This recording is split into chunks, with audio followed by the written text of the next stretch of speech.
There are two different situations may cause the beam shaking.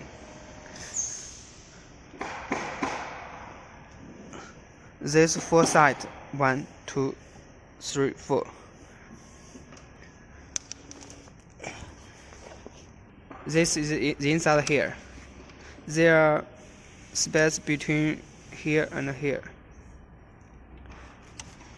And maybe there are space between here and here. This is inside here. And there are two sides. 1, 2. First, we should unscrew the screw and rotate here until there are no space between this and this to fasten, and then fasten here and tighten the screw. Then it's okay.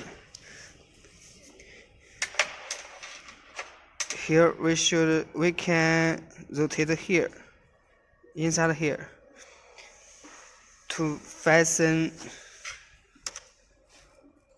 this and this, and then tighten the screw.